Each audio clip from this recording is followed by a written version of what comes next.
السلام عليكم ورحمة الله وبركاته. السلام عليكم ورحمة الله وبركاته. هذا الكتاب ضياء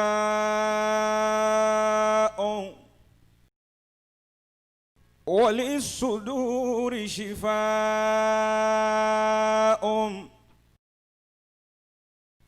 ورحمة المؤمنين والمؤمنات سواء.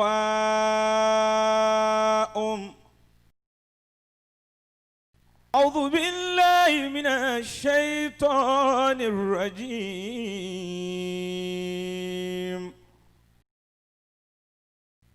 بسم الله الرحمن الرحيم.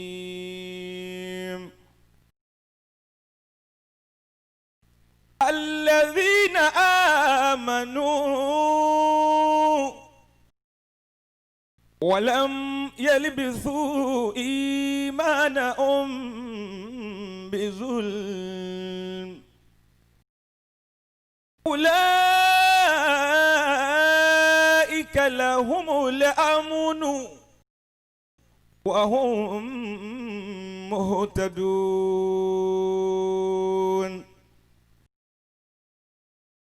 وتلك حجتنا آتيناها إبراهيم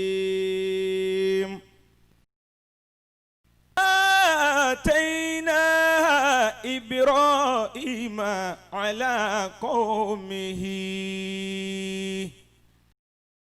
نرفع درجات من نشاء إن ربك حكيم عليم. ووهبنا له إسحاق ويعقوب كلا هدينا ونوحا هدينا من قبل ومن ذريته داود وسليمان وأيوب ويوسف وموسى وهارون وكذلك نجزي المحسنين. وزكريا ويحيى وعيسى وإلياس كل من الصالحين من الصالحين. وزكريا ويحيى وعيسى وإلياس كل من الصالحين وإسماعيل واليسع ويونس ولوطا وكلا فضلنا على العالمين. ومن آبائهم وذرياتهم وإخوانهم واجتبيناهم وهديناهم إلى صراط مستقيم.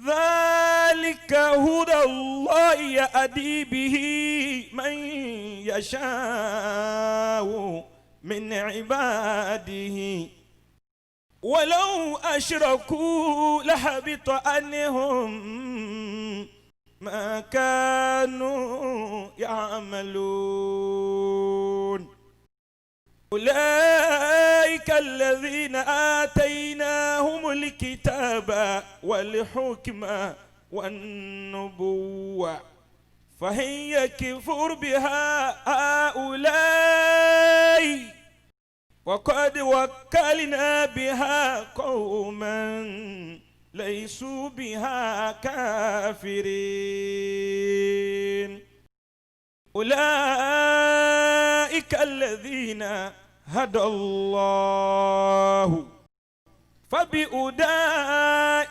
مقتديه قل لا أسألكم عليه أجرا إن هو إلا ذكرى للعالمين صدق الله العظيم. Yọ̀dà afẹ́ni tó sọ pé Ọlọ́run tóbi. Allahu akbar. Yọ̀dà afẹ́ni tó ní Ọlọ́run tóbi òun. Allahu akbar. Bọ́ bá lè wí bẹ́ẹ̀ lẹ́ẹ̀kan sí oore rẹ̀ ní o tún gòkè. Allahu akbar kabira. Ẹnu pé lọ́dọ̀ àwọn àfáà wa ń bí àgbọ̀ Allahu akbar ń bẹ̀ dé. Ẹnu pé bí yìí nìkan náà la àkàtì gbọ́ dé ìyún nìkan náà ni ó kẹ́kù. Ẹni Allahu akbar. Àfáà wa Al-Qur'anu wọ́n ti ká Al-Qur'anu àràfin kọ̀ọ̀kan tí wọ́n ké. Bá Nábì ti júwe rẹ̀ ní pé bí ẹ bá ká àràfin kan yóò gba ládá mẹ́wàá. Ó bá ké méjì yóò gbógún. Ó ké mẹ́ta yóò gbọgbọ̀n. Wá wo iye huruf. Imagine the number of letters he has mentioned.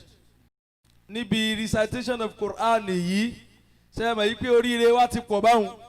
Inshallah. Bí wọn náà bá mọ̀ pé inú olóríire ni wọn náà wà dìde lẹ́ẹ̀kan náà ó wá Quran máa mú bọ̀. Ìyàtọ̀ ò dá mami. Ìyàtọ̀ ò dá mami.